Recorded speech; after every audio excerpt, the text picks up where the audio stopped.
Lagi ko nga pong sinasabi, there is no elevator access for success. Bawat season of our life, bawat stages of our life, maraming itinuturo ang Panginoon sa atin. Lahat naman po tayo, gusto natin ng success. But unfortunately, wala pong tinatawag na overnight success. Kung ang success na hinahanap natin ay yung success na itinuturo ng Biblia, kung saan ang description nito ay good success, I believe kailangan nating sundin yung design ng ating Panginoon. At lalo tayong mga Pilipino, mahilig tayong tumaya ng loto at kapag yung jackpot prize ay umaabot ng daan-daang milyon, talagang pinipilahan niya ng mga Pilipino kasi sino ba naman ang ayaw ng 100 million pesos? O kaya naman ay 200 million pesos. Kaya talagang titiisin mo yung pila kasi nga yung anumang hirap o financial struggle o kakulangan natin sa salapi, naniniwala tayo na overnight, pwede natin itong masolusyonan at bigla ka nalang magkakaroon ng maraming pera o limpak-limpak na salapi. Unfortunately, ang sabi din ng survey, 70% ng mga taong nanalo sa loto ay nalugi din agad after 3 months. Ibig sabihin, nakuha nila yung gusto nila, but unfortunately, they are not equipped to handle the blessing, so-called blessing, that they have received. Nanalo sila sa loto, na-promote sila sa trabaho, but sometimes success doesn't feel successful. Alam niyo, ang ganda ng verse na binabasa natin sa scripture kasi ang sabi nga doon, there is always a time for every activity under heaven. Sabi rin po ng lumang kasabihan, timing is everything. Ako naniniwala ako that timing is everything. Kapag nagjo-joke ka, timing is everything. Hindi mo basta-basta pwedeng bitawan yung mga punchline mo kasi based on my experience, kapag ginoke mo ito one time, walang guarantee na sa susunod na magjo-joke ka nito ay ganun pa rin yung pagtanggap at pagtawa ng mga tao sa parehong joke na binitawan mo. Kasi nga naman, timing is everything. Hindi mo basta-basta pwedeng bitawan lang yung joke na gusto mong banggitin. Sa pag-inom ng gamot, timing is everything. Sa paghingi ng sweldo sa iyong boss, kung ikaw ay maghihingi ng increase sa salary, di ba, timing is everything. Kapag maghihingi ka ng baon o dagdag baon sa iyong mga magulang, di ba, timing is everything. Katulad ng sinasabi ng scripture, there is always a time for every activity under heaven. You have to adapt to the season that you are in. You have to realize na gusto nating makamit ang mga certain stages, certain levels na gusto nating maabot, gusto nating mabilisan, gusto nating overnight success, but we have to realize that our life is transitioning from season to season. And very important that you know what season are you in. Kung paano dapat alam natin kung anong taon na tayo meron ngayon, hindi mo pwedeng sabihin 1999 pa rin kahit 2022 na because you have to be aware of the season that you are in.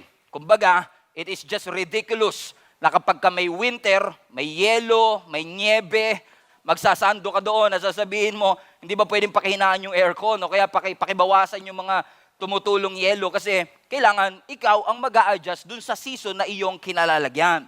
Hindi mag-a-adjust ang season sa iyo. And sometimes, marami sa atin ang nagsasuffer kasi we don't dress appropriately in the season that we are in. Hindi tayo aware na tayo ay nasa season of waiting. Hindi tayo aware na tayo ay nasa season of planting. Hindi tayo aware na tayo ay nasa season of harvest. Some people are just so careless na wini-waste o sinasayang natin ang ating oras at lagi lang natin sinasabi, mahaba pa buhay mo, masyado ka pang bata, enjoy your life to the fullest. Magiinom ka lang, magbisyo ka lang, mag-video games ka lang, masayang-masaya ka. O sige, may school kayo, mag-cutting ka lang ng mag-cutting. Total, hindi ka naman nahuhuli ng teacher without you realizing na habang nakakalusot ka, quote-unquote, sa iyong teacher dahil hindi ka niya nahuhuli. Pero in essence, sinasabotahe mo ang sarili mong future because hindi magtatagal, tatanda ka din. So yung season ng pag-aaral, yung season ng pagtatrabaho, yung season ng planting, yung season ng harvest, kailangan po natin siyang i-take advantage. Wala pong question. Ang Diyos natin ay gusto ng great things in our life. Sa English, God wants greater things in your life. Pwede niyo po ba yung banggitin sa inyong katabi? God wants greater things in your life. Kahit gano'n naka-great, kahit gano'n kaganda, kahit gano'n karaming blessings ang meron ka, gusto ng Lord na daling ka sa next season of your life, from strength to strength, from glory to glory, from faith to faith, na kung paanong nakatanggap ka marahil ng breakthrough at first, pero naniniwala ko that the best is yet to come, that you ain't seen nothing yet.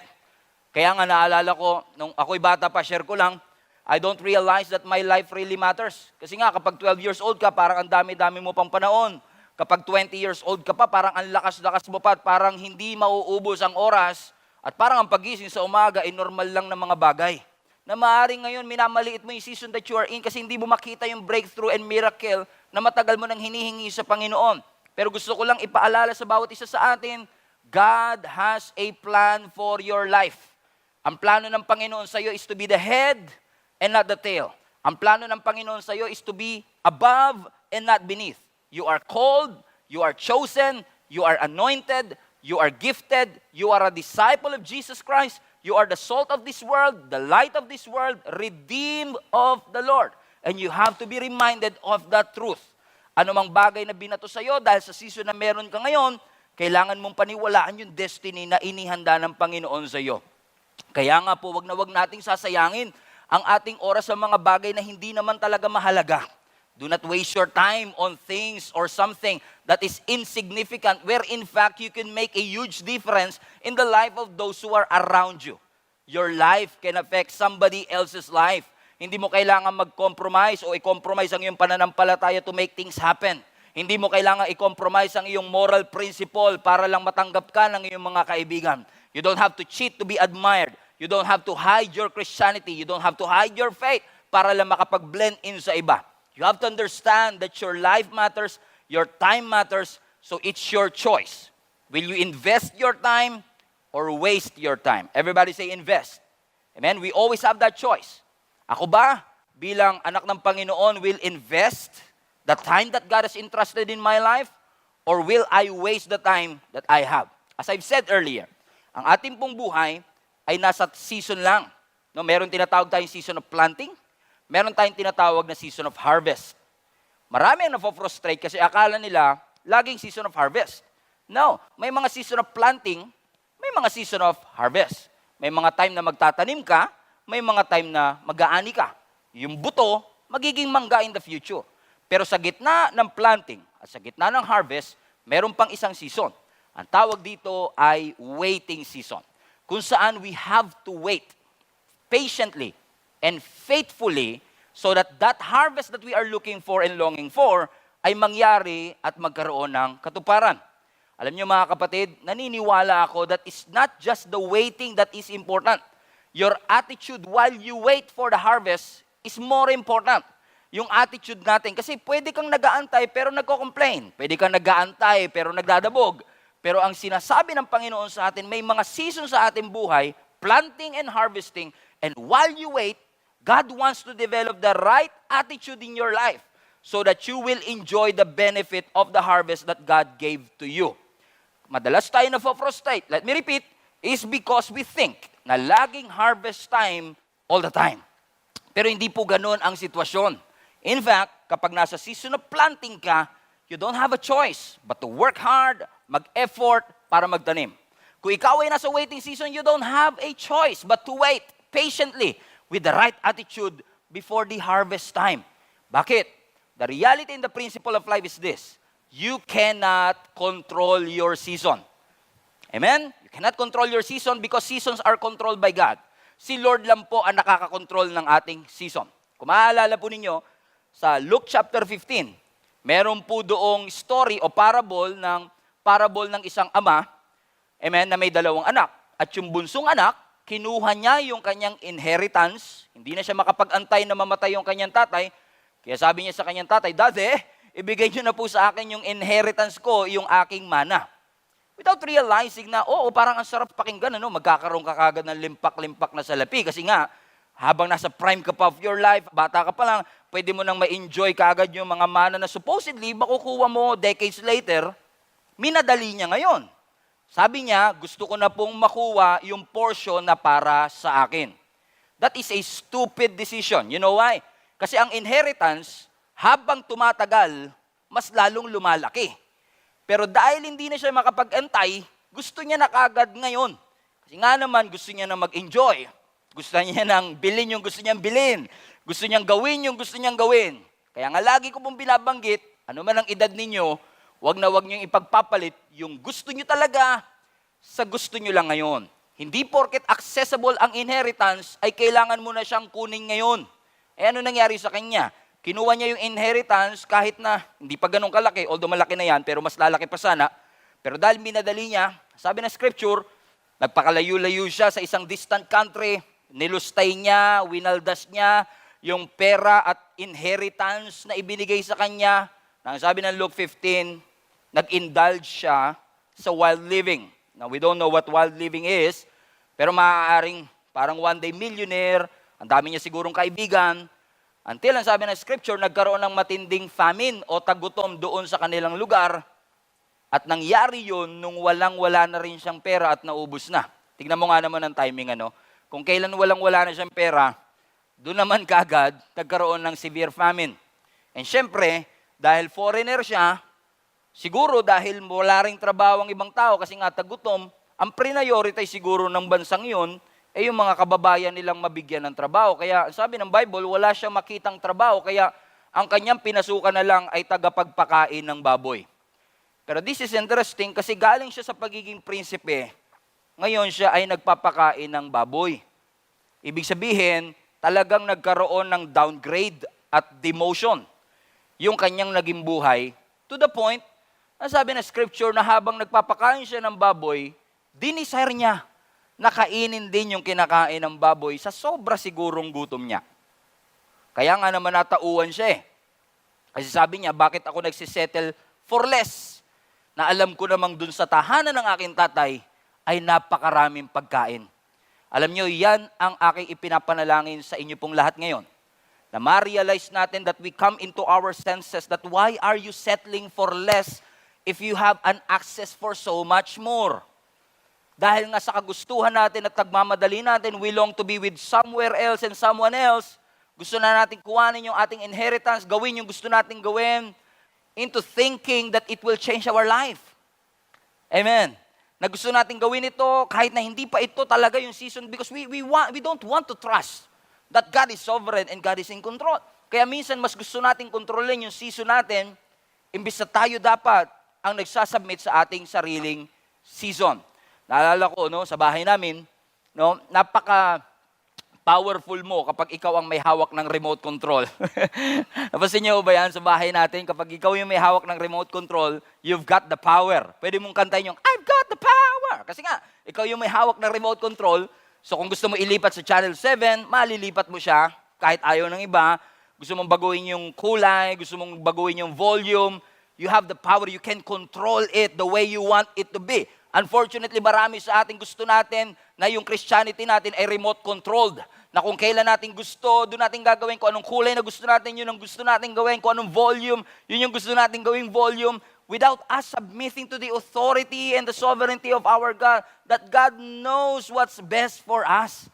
Na hindi porket binabago mo ang volume, binabago mo ang season, binabago natin yung mga gusto nating gawin, makuha natin siya sa timeline na gusto nating gawin, ay may enjoy natin ang benefit ng lahat ng mga bagay na ito.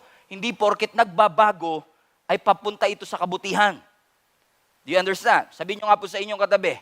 Amen. Hindi porket binabago, amen, ay papunta lagi sa kabutihan. Ang sabi nga ng Proverbs, there is a way that seems right to a man, but it will lead to death. That's why, my encouragement to you, na anumang season that you are in, you just trust the Lord na merong plano ang Panginoon sa bawat isa sa atin. Na kung anumang season na meron ka, merong plano ang Panginoon kung ba't niya inaalaw na ikaw ay manatili para may ma-develop ang Panginoon sa bawat isa sa atin. Hindi natin pwedeng applyan ng remote control ang ating buhay Kristiyano. Na gusto, kung kailan natin gustong baguhin ang season, ang channel, ang volume, ang kulay. Naalala ko sa bahay namin, mas gusto kong kulay ng TV, medyo cinematic. Yung iba naman gusto nila mas vivid. Mas makulay, yung parang kulay na kulay yung TV. Pero ako mas gusto ko medyo cinematic yung kanyang effect. Na imagine mo lahat yan, kaya mong kontrolin sa iyong mga kamay. And unfortunately, we are doing the same thing sa ating buhay. Na maaaring iba sa atin sasabihin, ay, hirap na hirap ako sa pag-aaral ko. Pwede bang i-fast forward ito? Tapos pag ikaw naman ay kilig na kilig dun sa iyong nililigawan o sa jowa mo ngayon, gusto mo i-slow motion. Yung mga ganyan. Gusto nating madaliin o pabagalin ang mga season that we are in. Mga kapatid, gusto ng Diyos. Sabi nga, there is a time and season for every activity on earth. Ang gusto lang ng Lord, ma-enjoy mo yung season that you are in. not to control your season, but to enjoy the season that you are in. Whatever season na nilagay ng Panginoon sa buhay mo, anumang season na meron ka, maybe nasa season ka ng planting, ng waiting, or ng harvest, gusto ng Lord ma-enjoy mo yung season that is in front of you. Amen? Kung ikaw ay teenager, wag mo i-fast forward para ikaw kagad ay maging adult. Kasi yung mga adult din gusto mag-rewind, papunta naman sa teenage years.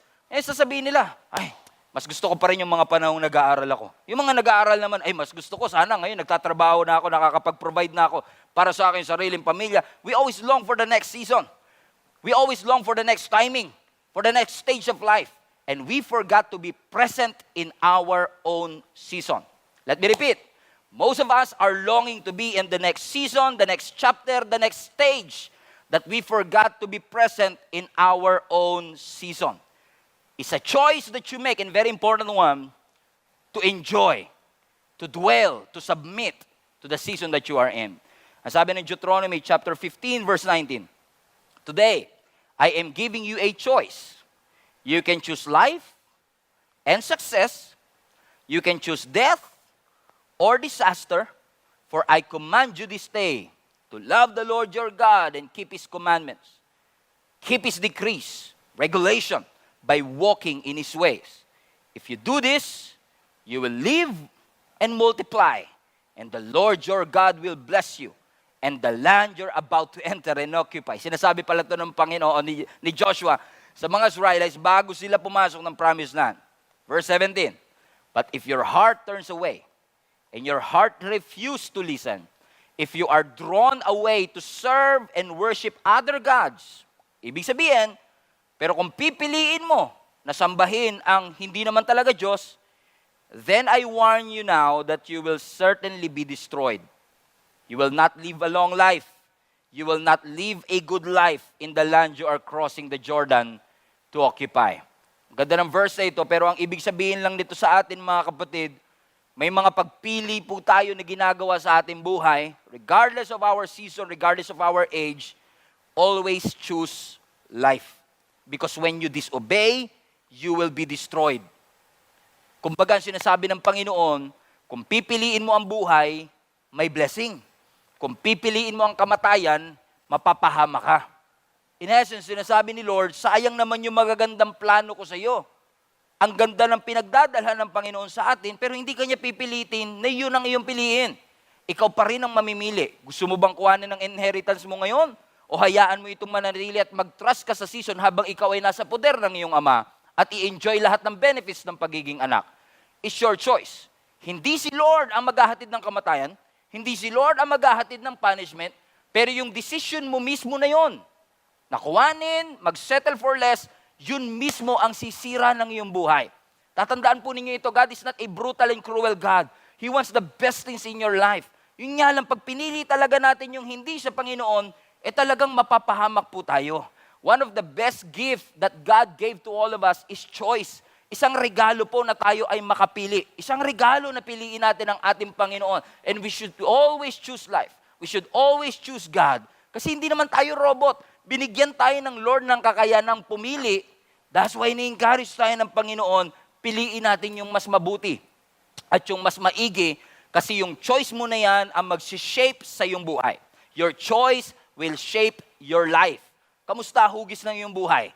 Kamusta hugis ng takbo at direksyon ng ating buhay? Ibig sabihin, pwede kang maging miserable, but you don't have to.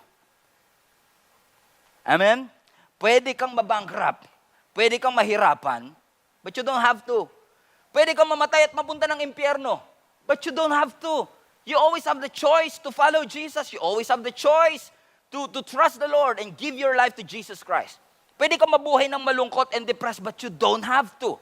Kasi may ino-offer ang Panginoon sa atin na mas magandang direksyon, mas magandang stage ng buhay, kaya napakahalaga ng desisyon natin right now to wait, to trust, to believe, and choosing to plant, choosing to wait, choosing to harvest are important choices that you need to make in your life. Ako po ay 30 plus na, no? Di talaga masabi, plus lang, 30 plus. Yung katabi mo, nagpapanggap lang yan, pero 40 plus na rin yan eh. Amen? All of us, anong age natin, we are always building our life. Yung building ng buhay natin hanggat hindi pa tayo patay, tuloy-tuloy yan, binibuild natin yung ating buhay. At pag tayo ay nagbibuild ng ating buhay, sinishape natin yung magiging future natin. So parang ikaw yung mason, ikaw yung karpintero, na ikaw ang nagdidikta kung ano magiging itsura ng iyong buhay. Amen? Hindi yan basta maitatayo lang. Amen? Dahil may tiwala ka sa Panginoon. Binibigyan tayo ng choice ng Panginoon. Tayo pa rin ang pipili saan direksyon natin gustong pumunta. Magbihantay ba tayo ngayon dahil gustong-gusto na natin? O magtitiwala tayo sa Panginoon sa tamang timing ng ating Panginoon? Kung lagi lang tayong tititig at iisipin natin that life will build on its own, hindi ito mangyayari. You have to be very intentional sa paghugis ng iyong buhay. The decision that you will make today, to follow Jesus or not, your decision today, to wait or not, your decision today, na magsimba o hindi, magbigay o hindi, magserve o hindi, will determine the future and the direction of your life. Hindi yan automatic na nabibuild, kaya kailangan maging intentional tayo in building our life upang yung mga plano ng Panginoon sa atin ay mangyari. Wala naman sigurong baby pa lang addict na no? Kaya naging addict yan dahil sa mga choice na pinili nila all throughout the years. Walang pinanganak na kriminal na kagad. It is the choice that they make. It's because of the small decisions that they make. Yun yung mga maliliit na decision from the past up to now that leads to where they are right now. So ibig sabihin, your decision for this season is very important. Let me repeat. Your decision for this season will either change your life for a better or for worse. It's up to us. Napakahalaga na tayo ay nagtitiwala sa Panginoon sa anumang season that we are in. Huwag nating madaliin. Kasi madalas sa atin, we are commanded to trust, but we choose to rush. Amen? Ang utos, trusting, hindi rushing. You should trust the season that you are in. Wait for it. Pag sinabi ng Lord, alam ko gustong-gusto mo yan, nasa kalooban naman ng Lord, pero pag sinabi niyang wait for it, wait for it. Proverbs 3 verse 5, trust the Lord with all your heart. Lean not on your own understanding. In essence, do not trust your own wisdom. Do not trust your own understanding. Look for wisdom outside yourself. Wisdom that sees everything. Wisdom that knows everything. Wisdom that controls everything. And that is the wisdom that comes from the Lord. Kasi yung wisdom ng Lord, yun yung perfect para sa buhay mo. Yung plano ng Lord, yun yung perfect para sa buhay mo. Kahit pa sa pananaw mo, ito na ang pinaka-perfectong trabaho, perfectong lalaki, perfectong babae, alam pa rin ng Diyos kung ano ang mas perfecto. Maaaring sa ngayon lang, sa tingin mo, ganyan. Minsan sabihin natin, Pastor, type na type ko talaga siya. Tingin ko siya talaga ang pinaka-best for me. I think I deserve her. She is so perfect for me. Kinikilig ka pa, no? Makita mo pa lang yung picture niya, kinikilabutan ka na kagad, ano? So sobrang kilig mo sa kanya. Pastor, sure na sure talaga ako. Siya na talaga ang perfect guy. Siya na talaga ang perfect girlfriend for me. She might be a perfect girl, but the question is she perfect for you? Okay, that guy is perfect. Dream guy, parang K-pop. But is he the perfect one for you? God knows kung ano ang perfecto sa atin. God knows what fits in our life. That's why it's really important to trust the Lord. Trust His timing. Trust His ways. Trust His plans. Para sa marriage, walang perfect marriage. Walang perfect relationship. But if we want the perfect for us, we must follow God's design. Let me repeat, walang perfect relationship, walang perfect marriage. But if we want something that is perfect for us, we have to follow God's design. Follow God's timing. Follow His ways. Follow His plans. Huwag ka lang masyadong excited. Excited to get married. Marami sa atin excited to get married, but are you ready to be a wife? Are you ready to be a husband? You're excited to go to work, but are you ready to dedicate your life and time to really work hard for that? Excited tayo sa pagpropose sa jowa natin kasi may kakayanan na tayong bumili ng engagement ring. But are you ready to be a husband? Hindi porket kayang bumili ng engagement ring at maraming pera sa bank account ay ready na maging husband. Inihahanda ka pa ng Panginoon at inihahanda pa ng Panginoon yung future partner mo for you. But parang naging love seminar na ito. Amen? Sabi mo sa katabi mo, instead of looking for one, be the one. Amen? Ikaw yung ide-develop ng Panginoon kasi while you are waiting for it, amen, while God is saying, wait for it, and while you're waiting, God is preparing something in store for you. God is preparing something great in your life. You may look stupid for waiting. You may look baduy for waiting. You may look like you are wasting your time while you're waiting for the right time. Pero ang sabi nga nila, mas pipiliin ko nang i-endure yung pain ngayon and then to enjoy the gain later. Hindi ko pagpapalit yung ultimate plan ng Lord sa akin sa mga immediate na meron ako ngayon. O immediate things na gustong i-offer ni Satan sa akin. Katulad ni David, I believe na inihanda ng Panginoon ang buhay ni David. Mula pa nung siya ay teenage boy, mula pa nung inanoint siya ng Panginoon, hanggang siya ay tawagin ng Panginoon sa defining moment ng kanyang buhay. Alam natin ang story. Si David is a shepherd, tagapag-alaga ng tupa ng kanyang tatay. Ang trabaho niya behind the scenes. Wala nakakakita, wala nakaka-appreciate. Hindi siya sinasabitan ng medalya kapag napoprotektahan niya yung mga tupa na ipinagkatiwala sa kanya. And yet, he remained faithful to it. To the point na nung siya ay dalhin ng Panginoon sa Valley of Elah for his defining moment, na wala siyang kamalay-malay kasi ang purpose niya lang talaga at that time ay maghatid lang ng tinapay para sa kanyang mga kapatid. Sino ba naman ang mag-aakala that God will use what he has been through to help the Israelites go through the Goliath na meron sa kanilang harapan? You'll never know, kapatid, kung kailan darating ang defining moment ng iyong buhay. God prepared David in the dark. God prepared David noong mga panahong walang nakakapansin sa kanyang kakayanan. Yung panahong marahil naboboard pa siya. Yung panahong marahil nagrereklamo pa siya. Wala siyang kamalay-malay that his destiny is greater than his history. Let me repeat. Wala siyang kamalay-malay that his destiny is greater than his history. And maybe some of you are thinking the same thing. Na para bagang you are despising the small beginnings, you are despising the season that you are in without realizing that your destiny is greater than your history. What happened in the past, anumang matitinding bagay na iyong sinukuan, mga bagay na akala mong walang contribution para sa iyong future, gagamitin lahat yan ng ating Panginoon. God will work all things together for the benefit of those who love Him. He will use all the bad and the good, all the failures, all the sorrow, all the pain, all the sadness, all the celebration, all the strengths and weaknesses to work together for the good of those who love God. Bakit? Kasi ginagamit ng Lord yan para ipakita sa iyo that your destiny is greater than your history. Right now, all you need to do is continue to trust God. Because whatever it is that is happening in your life, maaaring nawalan ka ng mahal sa buhay, maaaring may problema kayo sa negosyo, maaaring may problema ang inyong pagsasama, maaaring financially hindi stable ang inyong buhay, pero life is not just happening to you. Life is not just happening to you. Life is happening for you. For you. It is for your own good. It is for your own benefit. God allowed it for a reason. Hindi kanya hahayaan na dumaan sa hirap at sasayangin ng Lord ang lahat ng hirap na yung pinagdadaanan. That's why I want to encourage you. Wait for it. Everybody shout, wait for it. Wait for it. Lakas pa natin. Wait for it and don't rush the process. You trust the process and just wait for the right time. Wait for the right season. And you will realize it's better kapag tayo ay marunong mag-antay.